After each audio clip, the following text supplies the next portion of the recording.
आज हम 12th का टॉपिक है सारणिक और आव्यूह। तो पहले हम सारणिक पढ़ेंगे।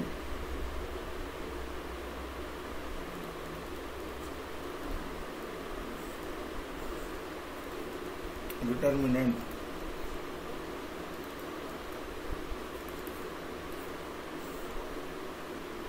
ये इसका नोटेशन है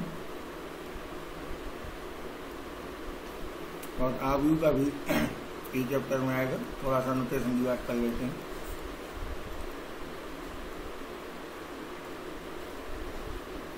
ये आव्यूह का नोटेशन है।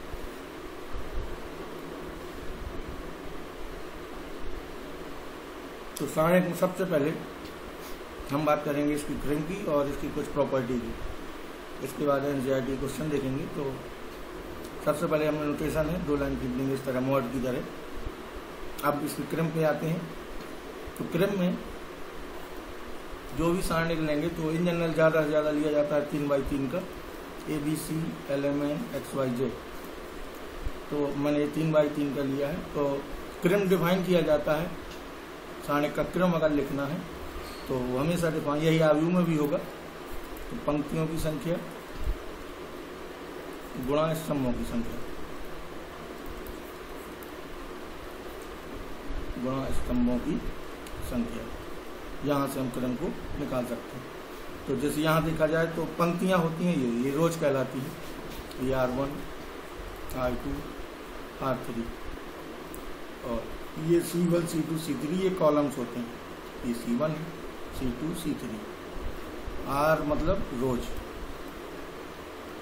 और C मतलब कॉलम्स।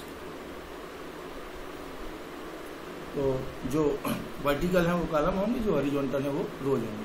तो क्रम तो आसानी से आप लिख लेंगे। पंक्तियों की संख्या जैसे यहाँ पर 3x3 है, 3 पंक्तियाँ, 1, 2, 3 और 3 स्तंभ। तो ये तो हो गया सारणिक का क्रम। और सारणिक 2x2 का भी होगा, छोटा सा 2x2 का भी उदाहरण ले लें। ABCD ये आपका 2x2 का सारणिक हो जाएगा। और मैं यहाँ लिख देता हूँ ABCD, ये 2x2 का कहलाएगा।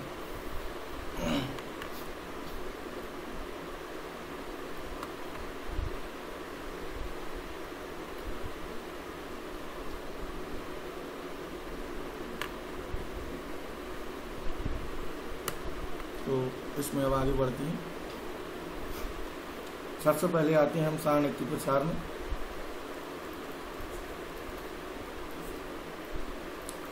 इनफैक्ट हम प्रसार किसी भी पंक्ति और स्तंभ चलों कर सकते हैं, लेकिन अभी तक शायद आपने जो फिजिक्स में भी सीखा होगा तो आपने R1 की परता सीखा है। तो अभी वही वाला देख लेते हैं। A1, B1, C1 एक उदाहरण के तौर पर मैंने लिया। A2, B2, C2 और A3, B3, C3। तो हम इसका एक्सपांसन करते हैं। तो पहले ये चिन्ह जो चलते हैं धन ऋण धन, अभी इनको भी एक्सप्लेन कर दिया जाएगा क्यों ये चिन्ह लिए जाते हैं इस तरह।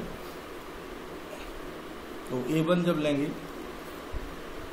तो इसके साथ जो बचेंगी चीज़ें वो बचेंगी आपकी B2, C2 और B3, C3। इस तरह दूसरे में लेंगे -B1 और यहाँ सारणिक बनेगा आपका A2, A3 और C2, C3।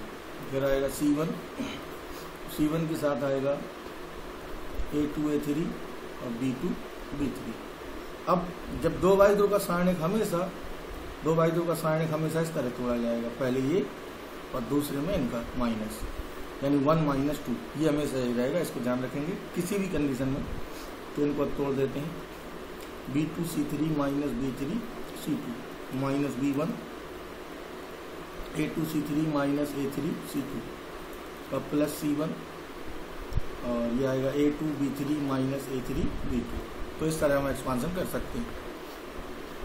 अब एक्सपांसन के बाद आते हैं हम इसकी प्रॉपर्टी पे, जिसको आपको ध्यान से देखना है और इसका यूज भी करना है। किस तरह यूज करना है अभी इसकी बात होगी। तो प्रॉपर्टीज में सबसे पहला हम लेते हैं कि 3x3 ही हम लेके चलेंगे, तो इसे पहली प्रॉपर्टी कह सकते हैं। तो बिल्कुल आसान शुरू करते हैं। A1, B1, C1, A2, B2, C2 ये लेट 0, 0, 0। तो इसका मान 0 होगा। और भी एक उदाहरण ले लें। A1, B1, C1, A2, B2, C2। एक यहाँ भी लिखें उदाहरण।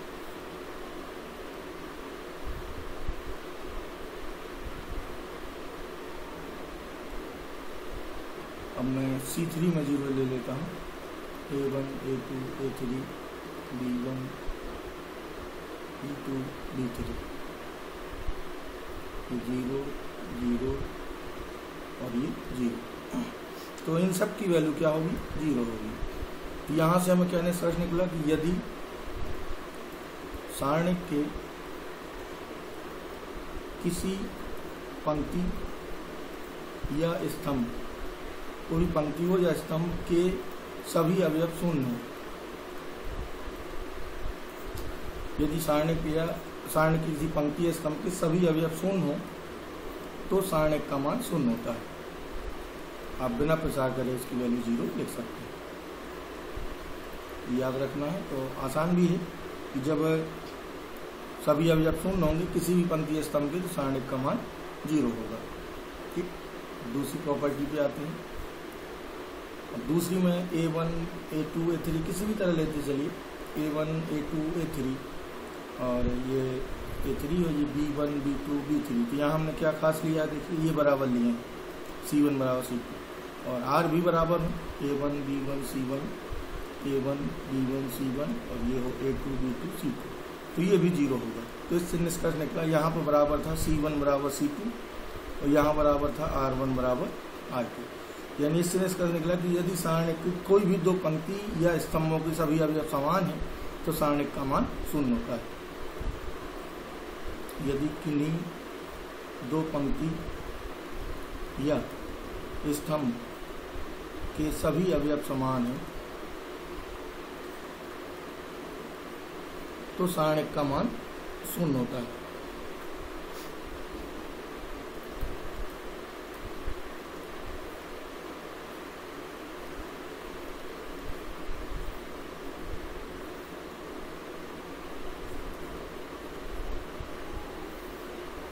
तो सारणी का मान शून्य होता है। ठीक है, तो ये भी ध्यान रखेंगे। थर्ड वन में आते हैं। अब देखते हैं सारणी में गुणा या भाग किस तरह होता है। तो ये तो आप जानते होंगे, मैथ में कोई भी थ्योरम है या कोई भी नियम है, अगर जो नियम गुणा के लिए सत्य है वो आपका भाग के लिए सत्य होगा, जो प्लस के लिए सत्य हो माइनस के, क्योंकि ये एक ही चीज़ें।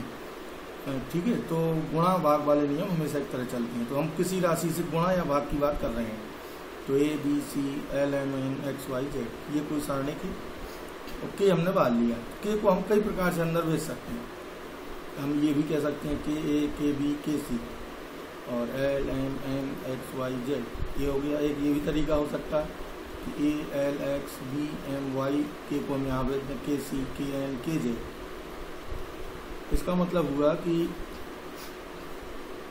हम किसी भी राशि का किसी सारणी में अगर गुणा या भाग करना चाहते हैं तो एक पंक्ति या स्तंभ से गुणा भाग कर सकते हैं। यानी गुणा होगा तो एक पंक्ति के साथ होगा, भाग होगा तो एक पंक्ति से होगा। ठीक है, तो किसी एक पंक्ति या एक स्तंभ में गुणा भाग किया जा सकता है। ठीक है, किसी राशि का गुणा या भाग सदैव किसी एक स्तंभ या पंक्ति के साथ किया जाता है।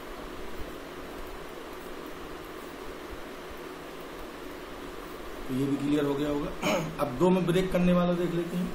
अगर हम किसी सारणी में को हम दो में हमेशा ब्रेक कर सकते हैं प्लस के रूप में लिख के। चलिए इसमें भी एक एग्जाम्पल लेते हैं। A B C X Y Z L M N, इधर मैं जोड़ लेता हूँ मान लीजिए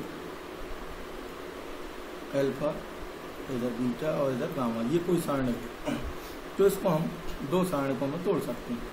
ये मैंने अभी रो वाला लिया है। एक में तो आपका वही रहेगा A B C X Y Z L M N और दूसरे में आपका आ जाएगा alpha beta gamma X Y Z और L M N।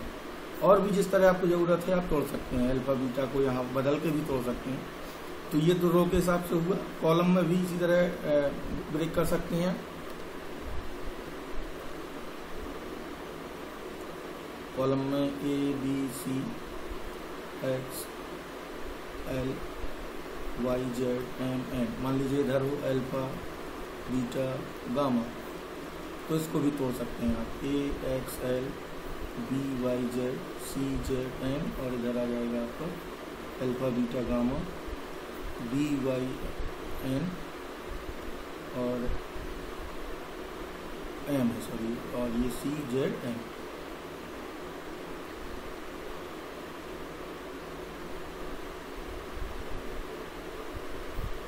तो इस तरह हम दो में तोड़ सकते हैं इसे।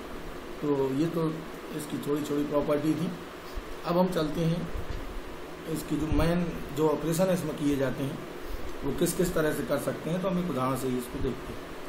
हमने एक सारणिक लिया, मान लीजिए वही A B C L M N X Y Z. अब हम इसमें ऑपरेशन लगा के इसको किस किस के बराबर कर सकते हैं। ये हमेशा वैलिड होंगे और सवाल के हिसाब से फिर लगाई जाएगी। कौन सा यहाँ पर सूटेबल है उसी तरह आप फिर लगाएंगे। चलिए पहले मैं और जो ऑपरेशन करूँगा उसको लिखता भी जाऊँगा। ये R1 होता है, ये R2, ये R3 और ये C1 C2 C3। तो यहाँ मैं ऑपरेशन कर रहा हूँ C1 इम्प्लाई, जो लिखने के तरीका भी गौर करिए, C1 imply C1 plus C2। तो इसको पढ़ा जाएगा C1 इंगित करता है कि C1 में C2 जुड़ रहा है और फर्क पड़ेगा C1 में। तो ये बराबर होगा आपके C1 में हमें क्या जोड़ देना, C2, A plus B L plus M और एक्स प्लस वाई, और B M Y C N Z ये एडिटिव रहेगा। तो इसके बराबर ही हो जाएगा। ठीक है, इसी तरह एक ऑपरेशन और लें, C1 implied C1 plus C2 plus C3, ये भी कर सकते हैं। C1 प्लस C, तीनों को भी जोड़ सकते हैं। जब तीनों को जोड़ेंगे C1 C2 C3 को, तो पहले में हो जाएगा A B C L plus M और X plus Y plus Z, और ये एडिटिव रहेगा B M Y C N Z, और ये एडिटिव रहेंगे। ठीक है, तो इस तरह हम तोड़ सकते हैं इसे। और भी कई सारी प्रॉपर्टी हैं, बस ये ध्यान देना है कि इस तरह के दो ऑपरेशन से ज़्यादा नहीं लगाने। जैसे हम इस तरह दो दो भी लगा सकते हैं, C1 imply C1 minus C2, C2 imply C2 minus C3। तो इस तरह के हम सिर्फ दो ही ऑपरेशन लगा सकते हैं, दो से ज़्यादा हमें नहीं लगानी। तो हम इसके बाद अब इसके सवालों में चलते हैं और सवालों के थ्रू ही और जो चीज़ें हैं इसकी वो सीखने की कोशिश करेंगे।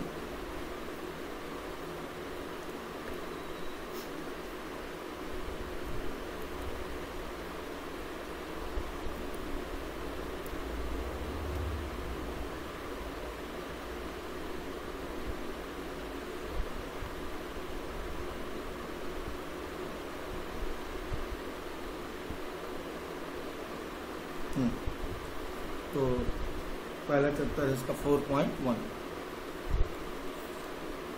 तो 4.1 में सारणिक दिए हैं, 1 से 2 तक सारणिकों का मान पूछा है। तो चलिए मैं इनको जल्दी से कर देता हूँ।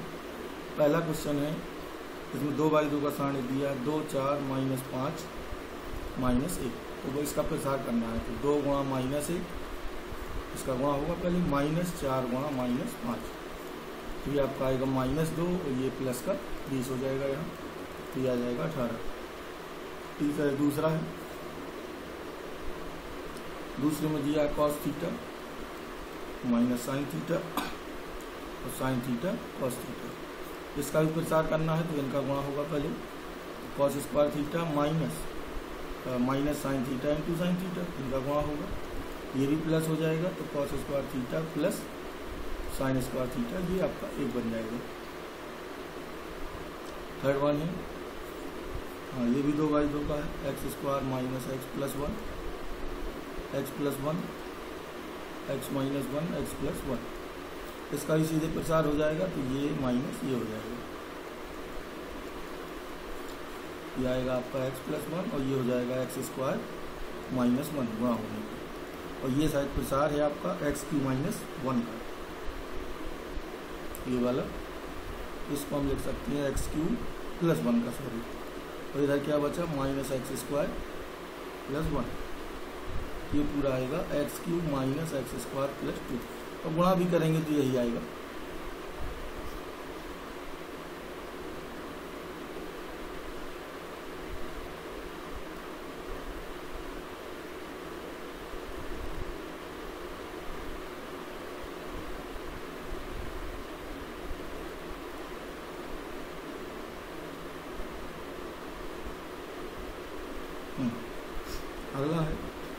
प्रूव करना है कि तीसरा है यदि ए बराबर दिया 1 2 4 2 और दिखाना है कि 2a का सारणिक बराबर होगा 4 सारणिक a की। अब यहाँ पे मामला जो है मुख्य रूप से वो जरा समझते हैं। मामला ये है कि ये हमें जो दिया है ये आव्यूह है, ये चिन्ह देख रहे हैं, ये आपको आव्यूह दिया है। अब आपको 2a का सारणिक दिखाना है 4 इंटू सारणिक a। तो हमें पहले जो चीज़ें यहाँ दिख रही हैं यहाँ से हमें चीज़ें निकालनी होंगी। तो हमें निकालना होगा पहले 2a, तो हम 2 से गुणा करेंगे इसमें। तो सारणिक में जो गुणा होता है वो सभी अवयवों में होता है, अभी आपको पढ़ा नहीं है लेकिन मान लीजिए। तो 2a बराबर होगा सभी अवयवों में 2 का गुणा कर देंगे, ये 2a आएगा। और 4 इंटू सारणिक a, तो सारणिक a तो सीधे निकल आएगा, ये राइट हैंड साइड वाला। सारणिक a की वैल्यू अगर हमें लिखनी है तो ये तो होगा सारणिक 1 2 4 2। इसका हम प्रसार करेंगे तो आएगा 2 - 8 यानी -6। अब हम वैल्यू निकालेंगे 4 गुणा सारणिक a की, तो ये होगा 4 गुणा -6 यानी -24। ये राइट हैंड साइड है, लेफ्ट हैंड भी इतनी ही आएगी। तो 2a हमने निकाल लिया, अब 2a का सारणिक निकालेंगे। और 2a का सारणिक होगा 2 गुणा 4 -8 गुणा 4, तो ये आएगा आपका 8 - 32, तो ये भी आ जाएगा -24। तो ये और ये इक्वल हो जाएगा। तो यहाँ ध्यान देना है कि आव्यूह दिया है कि सारणिक दिया है।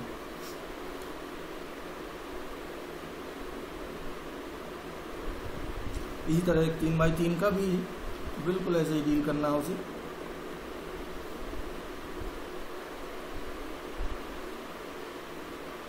ये आपका क्वेश्चन नंबर है 4। इसमें ए दिया है 101 012 004।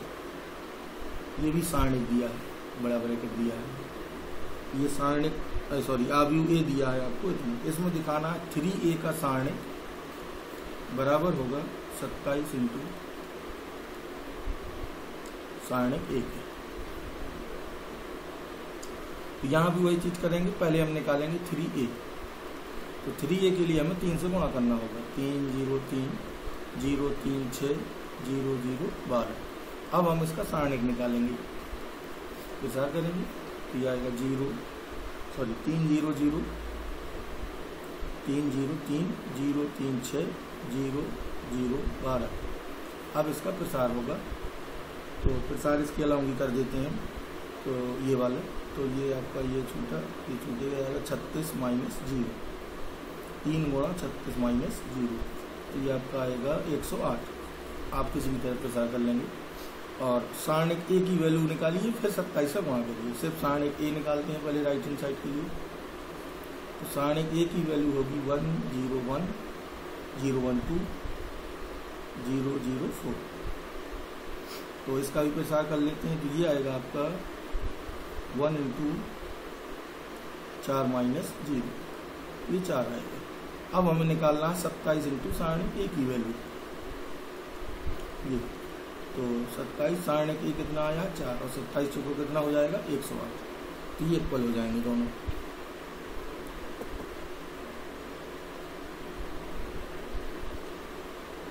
अब इसके बाद क्वेश्चन नंबर 5 में आते हैं। इसमें सारणिकों की वैल्यू निकालनी है।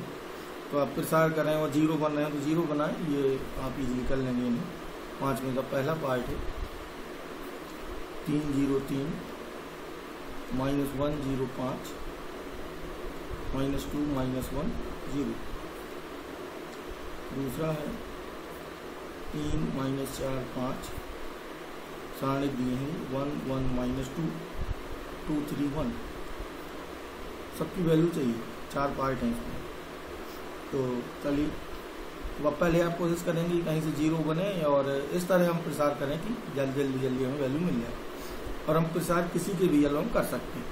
अब हम यही चीज़ समझते हैं कि हमें किसी भी पंक्ति स्तंभ के प्रकार अगर प्रसार करना है तो चिन्ह किस तरह रहेंगे, ठीक है। बाकी नियम छोड़ने वाला उसी तरह होगा, और फिर हम ये नियम कभी भी कहीं भी किसी भी सारणिक में लगा सकते हैं। तो चलिए इसको समझ लेते हैं। ये तो आप इसमें अगर हम C2 के पर्ता कर देंगे तो सीधे देखिए क्या आएगा। इसके पर्ता करेंगे तो ये आपका है A23 तो ये +1 हो जाएगा और ये छूटेंगे, ये आपका आएगा 15 + 3 18 आ जाएगा। इसकी वैल्यू कितनी आएगी? 18। तो चलिए पहले मैं वही गुणा वाला वो नियम समझ लेता हूँ, प्रसार वाला। तो मैं यहाँ लिख देता हूँ कि किसी भी पंक्ति या स्तंभ की परता प्रसार करना, बस चिन्ह हमें देखना है, बाकी जहाँ से भी आपका मन हो उसके परता आप कर सकते हैं। चलिए A B C L M N, और जो आप अभी जानते हैं वो R1 की परता करते हैं X Y Z। तो मैं मान लीजिए अलग अलग ही दिखाऊंगा। यहाँ R1 वाला तो आप जानते हैं, और R1 वाला भी यहाँ से चिन्ह से क्लियर हो जाएगा आपको। तो सबसे पहले मैं यहाँ पर करता हूँ आपको, मान लीजिए C3 की परता, ये है आपका C3, मैं C3 की परता प्रसार कर रहा हूँ, ठीक है। तो सबसे पहले लेंगे C, जब C लेंगे तो ये और ये छूटेंगे, छूटने वाला वही तरीका है। बस अब हम ये ध्यान देना है कि चिन्ह कैसा आएगा। तो चिन्ह पहले से भी डिसाइड कर सकते हो। तो ये जो C है ये पहली पंक्ति का तीसरा अवयव है, ये आपका पहली पंक्ति का तीसरा अवयव है। तो चिन्ह डिसाइड होता है धन ऋण का यहाँ से, -1 की पावर I + j से, और इसकी वैल्यू +1 भी आ सकती है और -1 भी आ सकती है। जब I + j का मान सम होगा तो +1 आएगा, और I + j का मान विषम होगा तो ये -1 आएगा। उस केस में कह देते हैं माइनस आएगा यहाँ। तो चलिए ये A13 है, A13 यानी पहली पंक्ति का तीसरा अवयव। ये जो C1 है ये आपका A13 है, पहली का तीसरा, तो I + j का मान 4 होगा, तो इसका चिन्ह क्या रहेगा? धन। और इसी तरह ये है जो n, नीचे आते जाएंगे, ये n है आपका दूसरी पंक्ति का तीसरा अवयव। तो 2 + 3 कितना होगा? 5, तो ये नेगेटिव रहेगा। ये तीसरी का तीसरा है तो ये फिर पॉजिटिव हो जाएगा। उसी तरह चिन्ह आएंगे इसके लिए। तो अब हम इसका जैसे प्रसार करेंगे जब, तो पहले आएगा +C, जब C आएगा तो ये और ये छूटेंगे, ये आएगा Ly - mx, फिर आएगा -n, और ये छूटेगा, ये छूट Ay - bx, फिर आएगा +z Am - bl, इस तरह हो जाएगा।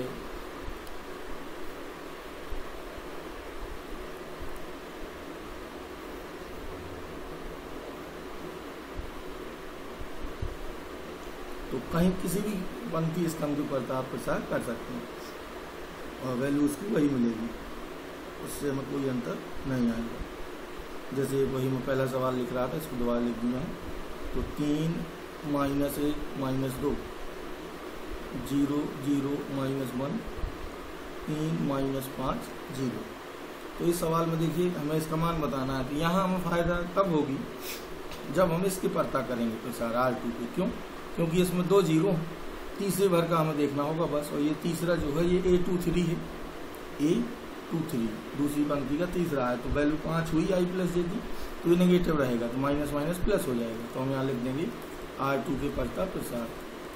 तो 2 तो 0 हो जाएंगे, इसमें धन ऋण देखने की भी जरूरत नहीं है। ये वाला माइनस में आएगा तो +1 हो जाएगा, और इसके साथ क्या बचेगा? ये छूट जाएंगे, ये छूट जाएंगे, तो ये आएगा 3 × -5 और -3 × -1, तो +3 हो जाएगा।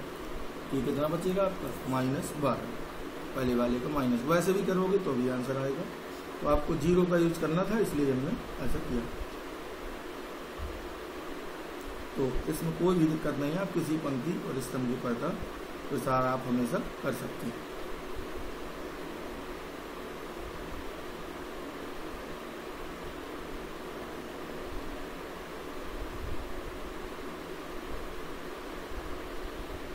चलिए अब आगे बढ़ते हैं।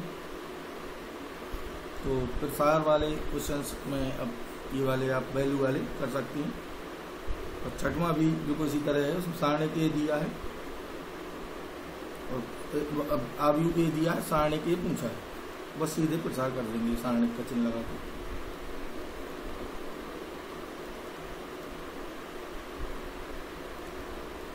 प्रसार कर लेंगे, वैल्यू इसकी 0 आती है, इसलिए आप कर लेंगे। साथ में हमें भी x की वैल्यू निकालनी है।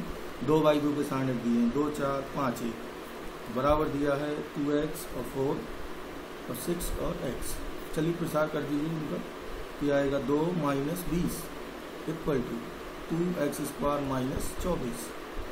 तो ये इसको आप यहाँ लाइए तो ये 26 हो गया, यहाँ आएगा तो 6, तो प्लस माइनस √3 हो जाएगा। ये x² बराबर 3 आएगा, तो x बराबर प्लस माइनस √3। तो ये भी आप इजीली कर लेंगे। और आखिरी है इसका 8वां, x 2 18 और x इक्वल टू है 6 2 18 6। तो इनको हम इक्वल भी करा सकते हैं और प्रसार करके बराबर भी करा सकते हैं। तो अगर इक्वेट कराएं तो हमें दिख रहा है सीधे सीधे कि x का मान 6 आएगा, यहाँ से भी और यहाँ से भी। और वैसे भी कैलकुलेशन करोगे तो 6 आएगा। देखिए प्रसार करें तो x² minus 36 equal to 36 minus 36 zero हो जाएगा। ये x² बराबर 36, x बराबर प्लस माइनस 6, दो वैल्यू पॉसिबल हो जाएंगे। अब प्रूविंग वाले सवाल देखते हैं।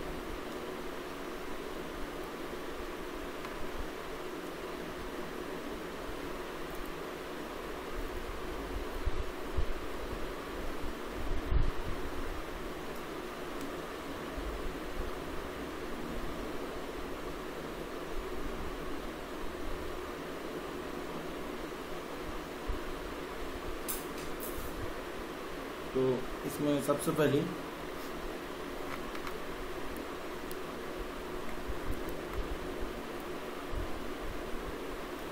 फोर 4.2 के क्वेश्चन ही देख लेते हैं उसी के माध्यम से। चलिए पहला है, इसमें वैल्यू बतानी है 1 से 5 तक कह रहा है, प्रॉपर्टी से वैल्यू बताइए क्या होगी। ठीक है ना, बिना एक्सपांड के यूजिंग प्रॉपर्टी 1 से 5 तक प्रॉपर्टी से आपको सॉल्व करना है क्वेश्चन। साफ साफ लिखा है विदाउट एक्सपांडिंग, तो इसका मतलब है कि प्रॉपर्टी ही लग रही है। पहला क्वेश्चन है XYZ ABC XYZ और ABC। चलिए तो इसको अब इस तरह सॉल्व करिए कि प्रॉपर्टी लगाने को मिल जाए। तो हम यही कोशिश करेंगे 0 बन जाए या बराबर बन जाए। तो चलिए इसको हम घटा दें तो अभी काम बन जाएगा। अगर हम देखिए C3 में से C2 को सब्ट्रैक्ट कर दें तो हम लिखेंगे C3 implies C3 minus C2। फर्क पड़ेगा C3 में, और C3 में से देखिए ये A घटेगा, यहाँ B और यहाँ C, तो फर्क C3 में पड़ेगा और बाकी एज इट इज रहेंगे A B C। अब x प्लस A में से A घट जाएगा तो x बचेगा, ये Y और ये Z। अब देखिए यहाँ से हमें दिख रहा है कि C1 बराबर C3 है, तो इसकी वैल्यू बिना प्रसार की क्या हो जाएगी 0। इसी तरह क्वेश्चन 2 है A minus B, B minus C, C minus E, B minus C, C minus A minus B, A minus B, B minus C। चलिए तो यहाँ भी हम 0 बना सकते हैं, तो बहुत आसानी से दिख रहा है यहाँ। अगर मैं R में C में किसी में भी लगा दीजिए, अगर मैं R2 और R3 को R1 में जोड़ दूँ तो देखिए सब 0 बन रहे हैं। तो यहाँ मैं ऑपरेशन लगाऊंगा, R1 इम्प्लाई C से भी आ जाएगा, R1 plus R2 plus R3। ये तीनों को हम R1 में जोड़ देंगे तो देखिए ऐसा करने से R1 हमारा 0 0 हो जाएगा, और जब R1 0 0 हो जाएगा तो सारणिक की वैल्यू 0 हो जाएगी। तो कोई भी ऑपरेशन आप लगा सकते हैं। तीसरा है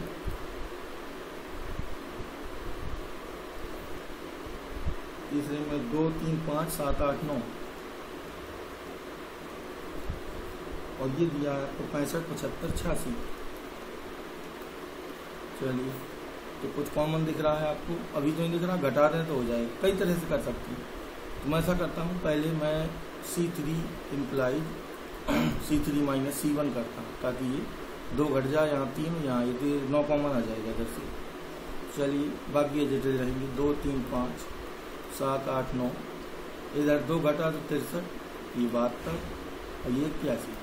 अब साफ साफ दिख रहा है इसमें हमें C3 से 9 कॉमन है, C3 से 9 कॉमन लीजिए, 9 बाहर आएगा और बाकी ये डिटेल रहेंगी 7 8 9, इधर 9 का भाग होगा तो 7 8 9। तो देखिए ये C2 बराबर C3 हो गया, तो सारणिक की वैल्यू 0 हो जाएगी। और भी कई तरीके से कर सकते हैं।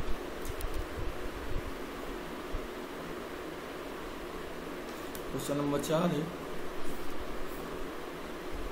111 BC AC AB A into B plus C, और अगला है B into C plus A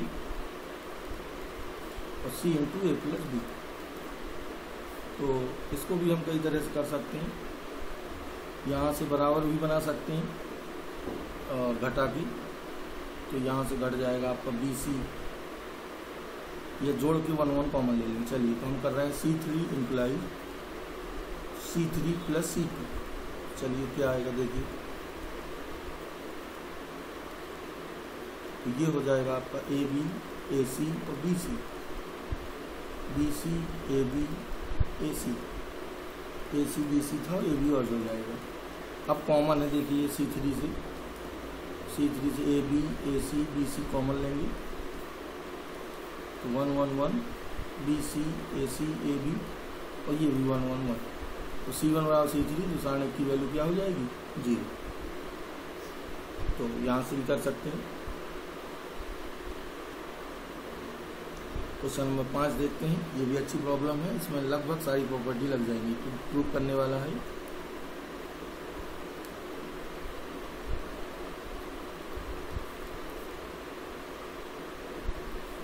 B plus C plus A plus B Q plus R plus P plus Q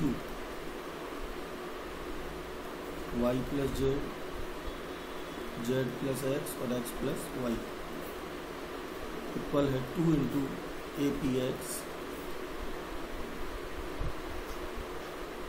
BQY CRZ। ये हम प्रूव करना, तो ये बहुत ही अच्छा क्वेश्चन है, इसको ध्यान से देखेंगे और इसको 2-3 बार कर लेंगे तो फिर इजीली आपसे हो जाएगा। तो सबसे पहले हमें इसमें देखने की कैसे शुरुआत करें, और मोटा मोटा देखें तो ये तो दिख ही रहा है कि देखिए इधर प्लस में 2-2 चीज़ें हैं, तो यहाँ एक है, तो इसका मतलब है कि घटाया तो गया है, और ये 2 दिख रहा है, और बाकी इधर ऐसी कोई हिंट नहीं है कि जिससे आपको ये पता चले कि कैसे आगे बढ़ें। तो बस ये 2 की हिंट से आप ये ध्यान रखना कि हमें 2 लाना है बाहर, तो 2 तब आएगा जब इन्हें हम जोड़ दें, तो 2A 2B 2C 2P 2Q 2R हो जाएगा। तो बस यही हिंट दिख रही है।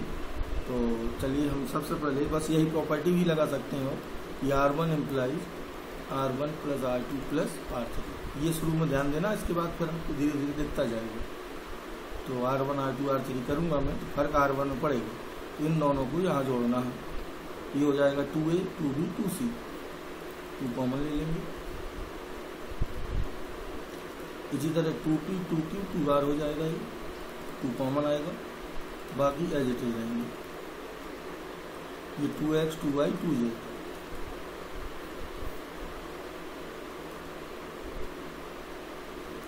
अब 2 कॉमन दिख रहा है R1 से, 2 कॉमन ले लिया, तो A plus B plus C, बाकी सब एज इट इज रहेंगे, कॉमन बन लिया मैंने। अब आगे बढ़ते हैं। अब ऐसे सोचेंगे कि ये 3 चीज़ें हैं, इनसे पहले कुछ चीज़ें काटे हैं और 2 बनाएं, तो 2 तो कॉमन आ गया। तो अगर हम R1 में से R2 घटा दें तो 2 कट जाएंगे, एक बचेगा, तो दिख ही रहा है। तो चलिए यही करते हैं पहले।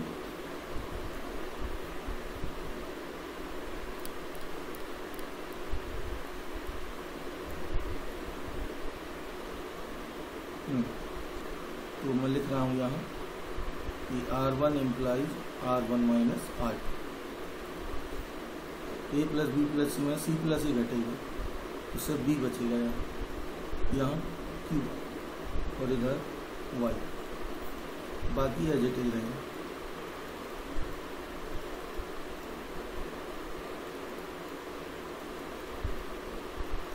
अब हमें फिर दिख रहा है कि किस तरह काटने चीज़ें कम हो जाएं। तो अगर मैं R3 में से R1 घटा दूं, तो देखिए यहाँ भी काम बन रहा है।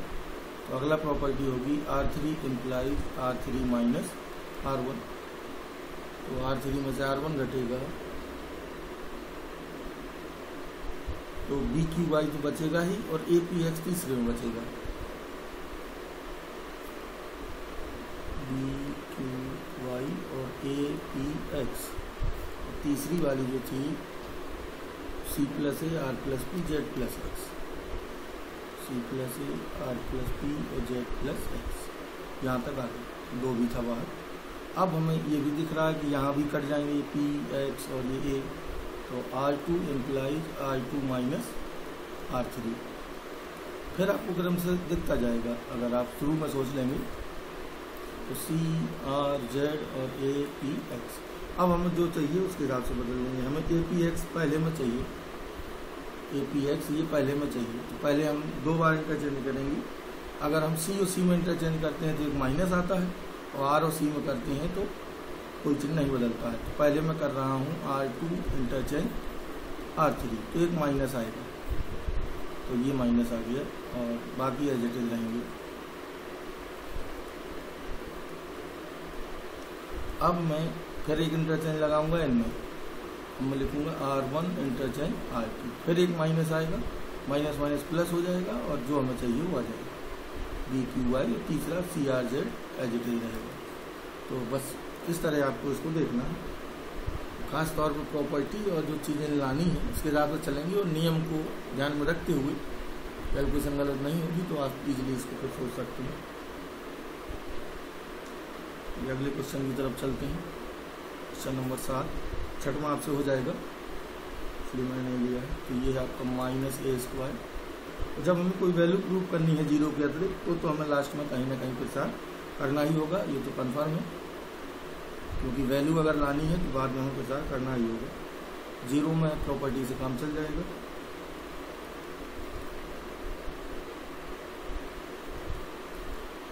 ये इसमें हमें लाना है 4a² b² c²।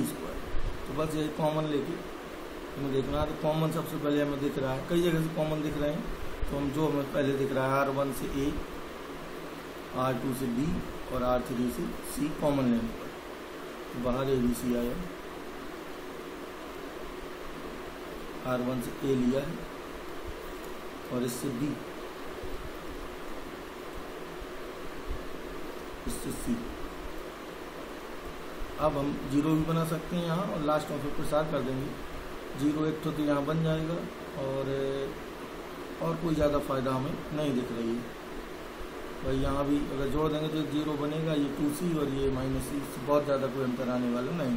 या सीधे प्रसार कर देते हैं, यहाँ पे कोई मतलब नहीं, क्योंकि बाद में हमें प्रसार करना ही होगा। ठीक है, तो प्रसार करने पे 4abc आएगा, फिर इसका गुणा होगा तो जो हमें चाहिए मिलेगा। चलिए मैं कर देता हूँ -a bc -bc। देखिए BC -BC, ये क्या हो जाएगा 0।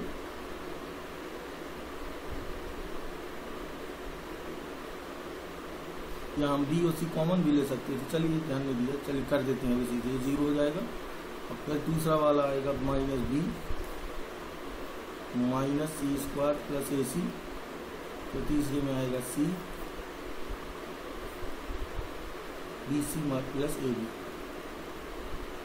अब गुणा करेंगे पूरा तो अंदर हमें मिलेगा 4abc। मैंने डायरेक्ट लिख दिया है, अब गुणा करके चेक कर लेंगे।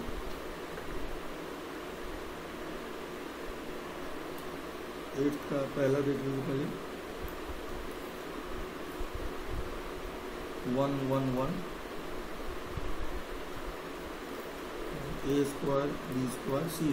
आपको लाना है a -b b -c और c -a। बस इनको देखते हुए हमें प्रॉपर्टी लगाते जाना है।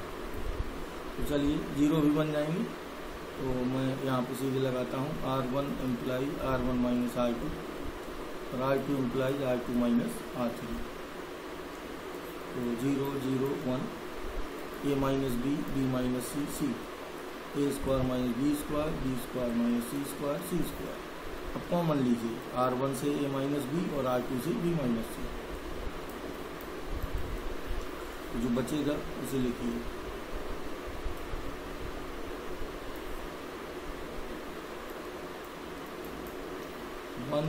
C²। अब चाहो तो तोड़ दो, C1 की परता तोड़ देते हैं, तो ये और ये छूटेंगे, ये गुणा ये होगा, और ये इसका चिन्ह धन रहेगा, तो हम प्रसारी कर देते हैं। यहाँ से कॉमन भी बना सकते हैं, तीसरा भी लेकिन लास्ट में तो आपको प्रसार करना ही होगा, चाहे एक लाना हो, क्योंकि वैल्यू चाहिए। चलिए यहीं पर कर देते हैं। एक के साथ आएगा बी प्लस सी माइनस ए माइनस बी, जो बचा वो मिल जाएगा, क्योंकि बी से बी कैंसिल, सी माइनस ए बचा और इसी की हमें ज़रूरत थी। तो कई प्रकार से आप इसको डील कर सकते हो। अगला है, इसमें भी इसी तरह कॉमन लेने हैं दूसरे में, तो इसको भी मोहम्मद में दे देता हूँ 1a square 1b square, sorry cube है बी क्यूब, यहाँ ए क्यूब है, तो 1c क्यूब। इधर लाना है a माइनस बी माइनस सी और सी माइनस ए और a प्लस बी प्लस सी। तो यहाँ भी जीरो दिख रहे हैं, चलिए इसको भी थोड़ा कर देते हैं। c1 imply c1 minus c2 और c2 imply c2 minus c3, 0 0 1, a minus B minus C A cube minus B cube minus C cube. अब देखिए कॉमन इधर से ये माइनस बी, यहाँ से बी माइनस सी लिख देंगे कि c1 c2 से के अनुसार a माइनस बी और b माइनस सी कॉमन लेने पर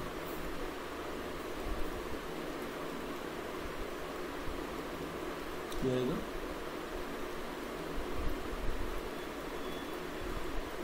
ये एडिटिव रहेगा। अब हम प्रसार भी यहाँ से कर सकते हैं के अलावा, तो भी मिल जाएगा, क्योंकि बस अब एक ही बचा है। और बाकी घटा के हम जी एक तीसरी जो चीज़ है वो भी कॉमन निकाल सकते हैं। चलिए एक बार और घटा देते हैं।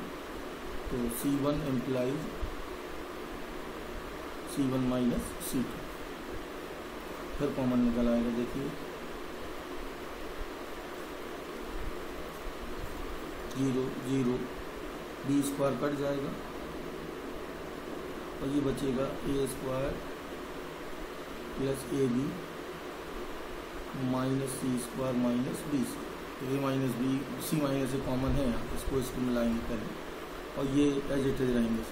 तो इसको कॉमन लेने के बाद फिर प्रसार कर देंगे जहाँ से हमें सुविधा होगी, बहुत आसानी से हो जाएगा। तो जो बचा है प्लस बी प्लस सी वो मिल जाएगा, घटा के भी आ सकता है।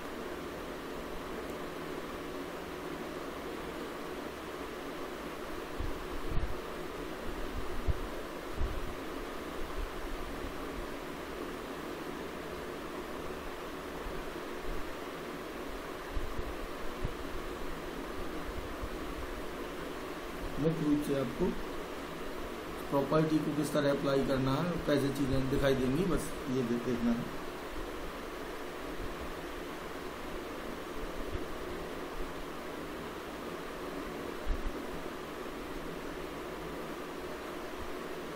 टेंथ 9th भी उसी तरह का था, इसलिए आप करेंगे इसे। 10th में x plus 4 2x x plus 4 2x और 2x x प्लस 4। तो लाना है आपको 5x प्लस 4 और 4 माइनस एक्स का होल स्क्वायर। तो 5x प्लस 4 कैसे बन रहा है देखिए, दिख रहा है आपको, यहाँ से भी कई तरीके से आ सकता है। तो चलिए ये वाला करिए, R वाला। अगर मैं ये लगाऊं R1 implies R1 plus R2 plus R3, 5x plus 4 दिख रहा है, देखिए ये सब जोड़ दीजिए इसमें।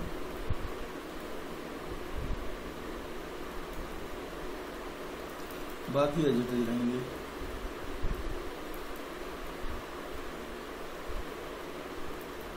फाइव एक्स प्लस 4 कॉमन ले लीजिए, 1 1 1 2x x प्लस 4 2x और ये एडिटेड रहेंगे। अब जीरो बना सकते हैं, देखिए c1 माइनस c2 और c2 माइनस c3। चलिए दो ऑपरेशन लगा देते हैं। तो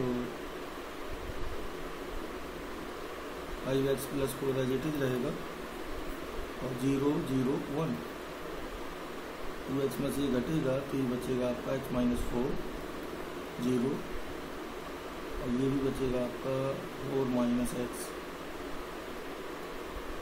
और ये भी बचेगा आपका x माइनस 4। बाकी एडिटेड है।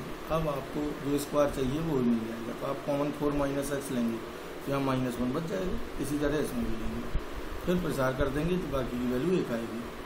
ठीक है, तो मैं यहाँ छोड़ सकता हूँ। C1 C2 हुआ C1C 4 minus X common, whole square और आ जाएगा बाहर, बाकी की वैल्यू एक आएगी। तो से इसमें अब नेक्स्ट टर्म पे देखूंगा।